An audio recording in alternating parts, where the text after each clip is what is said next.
fool me once, fool me twice. Shame on Pick you. Minnesota too. It's a long season.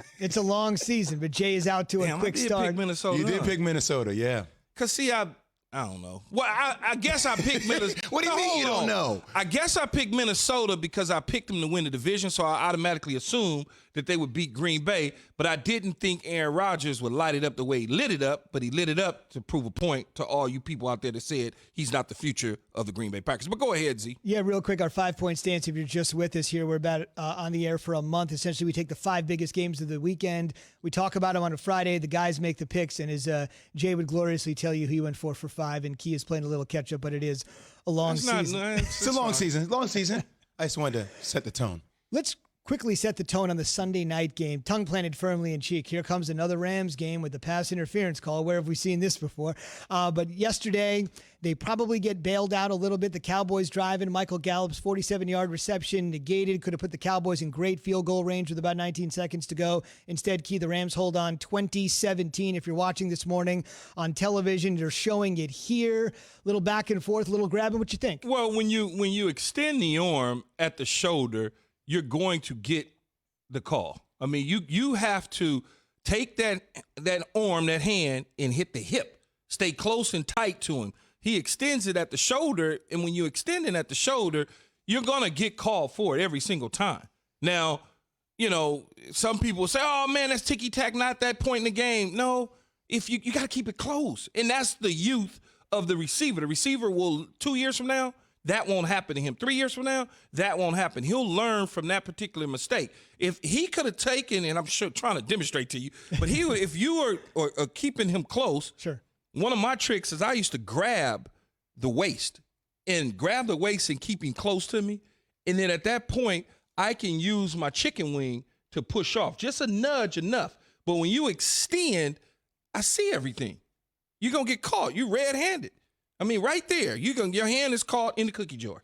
All I would say is, Cowboy fans, didn't you get rid of Jason Garrett because of poor in-game management? Too many field goal tries, icing the kicker. And here we are, Mike McCarthy, fourth quarter, 20-17, have a chance to actually tie the game up with the field goal, and you decide to go for it. Now, I know the analytics say so, but you always wonder, what would the game have been like if they actually had just tied the football game and decided to grind it out, Keith? Well, I think when you look at it in this situation, the offense had been moving the ball pretty good up and down the field. Until they felt good about the situation, and I'm sure the play that they dialed up wasn't the play. When they dialed it up, they didn't envision it happening the way that it did. And so when you look at it from their standpoint, you're like, okay, 4th and 3, what's our percentages? Our percentages are good. Let's go for it. Our defense is playing good. We could stop them. We may be able to get the ball back. And then 1 and 3 on 4th down conversions. Yeah. 1 and 3. Yeah, but the way, like you said, the analytics, even though you're looking at the 1 and 3 on 4th down, we got a break.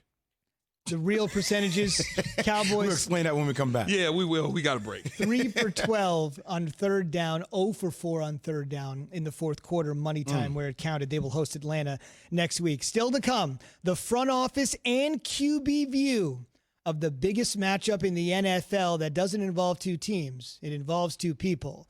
Brady versus Cam from our experts and Key after Key and Jay have this. Key, take it away. As the NFL season gets underway. Eastern, Dan Orlovsky at 7:30 to go inside Brady and Breeze and Baker and everybody else you're wondering about. Lou Riddick from Monday Night Football at 9 a.m. Eastern. Key, here are the numbers for the Cowboys last night in that loss to the Rams, in which they could have perhaps kicked a game-tying field goal in the latter stages. Yeah, there's a lot of talk about the 4th down call if you saw the game last night, but Key, here are the numbers. The Cowboys went 3 for 12 on the money down, 3rd down. They were 0 for 4 on 3rd down in the 4th. Meanwhile, it's a lot of numbers. Meanwhile, the Rams were 9 for 17 on 3rd down. In other words, the Rams made that down count.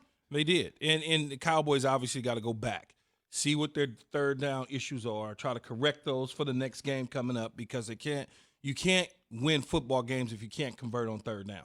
I mean, you can't. In that situation, the 4th down, me personally, I don't have a problem going for it on 4th and 3. A lot of times people say, take the points. But if you feel confident about the play that you select and you call and it's working for you and you think you're going to get the right look, then why not do it? If you don't, you stop. The defense stops. Get the ball back. You were moving the ball on offense. You feel like you can go back down the field methodically and get in that position again. I don't have a problem with it. I don't have a problem with them going for it on fourth down, Key. I have a problem with how they went for it on fourth down. There's a guy on this team named Ezekiel Elliott that has a tattoo on his stomach called "Feed Me." Feed me. A master 127 yards, 2 TDs. In a situation like that, why don't you feed your power runner? Now, granted, I know what the defensive line is of the Rams, but at the same time, like, feed your best player. Yeah, I understand. So what happens in these situations, Jay, is it's only 3 yards, right? Uh-huh. But it's really longer than 3. You got to count the 3 yards from where the ball is at to the first down market. Yep. Now count the yards from where the ball is at backwards to where you're actually turning receiving around the ball and handing the ball. He's probably going to be 6 yards deep. That's 9 yards to get to the first down before that penetration at the defensive front of the Rams could penetrate on the other side of the line of scrimmage. So typically 4th and 3, that's a long 3 yards. If it's 4th and inches, it's a different situation. If it's 4th and 1, it's a different situation. 4th and 3 turns into basically 8-9 yards. That's hard. That's why you see teams throw the ball on 4th and 3, 3rd and 3. They tend to throw the ball opposed to running it. I understand we're getting a chance. But why not just take the points in? Why not just take the points, continue to grind out that game, and let your defense speak for itself? Well, because your offense was moving the ball, you felt that they was going to convert. And you also look at it and say, our defense is playing enough solid ball that we're going to get the ball back and have another opportunity and a chance. And I know right there, they're showing that shallow cross by the receiver. The receiver needs to understand the down and distance. You're taught to run your routes precise to where you're supposed to. But in those situations, a veteran wide receiver would know to stair step to get just barely across the line of scrimmage. You know, the shallow cross tells you only should go 4 yards. You may need to push it to 5 just because of the down and distance in that situation. Now, with that being said, I still think the Cowboys are the favorite in NFC East, right? Like watching the way the Eagles played yesterday, knowing what my Giants have to go through tonight with the Steelers and the defense that they're going to have, watching Washington football team, they're still the most talented team in that division. Oh, yeah, for sure. They're one of the most talented teams in the entire conference. But you got to win games. I understand that. You can't lose games. And look, they were not favored to win the game on the road against the Rams to begin with. I think Vegas had them like 2-point underdog or something like that. They lost by a field goal. So when you look at it in these situations, the Cowboys have got to go back. CeeDee Lamb in that particular play on 4th and 3, not a veteran guy. He'll learn from that to understand that he needs to get a little deeper than what he's being taught. In a normal situation, that's a great play. He ran the route precisely the way that they dialed it up. He needs to get 1 yard inside the first down market before he shaves it off.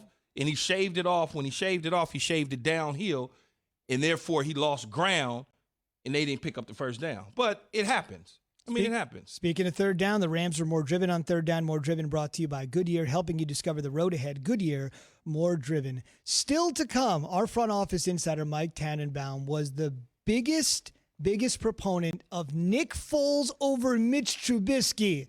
So what does he think after watching Mitch throw for 3 fourth-quarter touchdowns in an amazing Bears rally?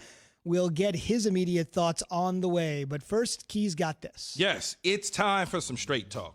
You know what covering your bases is in baseball, right? Making sure you have no holes in your defense. Well, that's the kind of coverage you get with Straight Talk Wireless, and you'll pay up to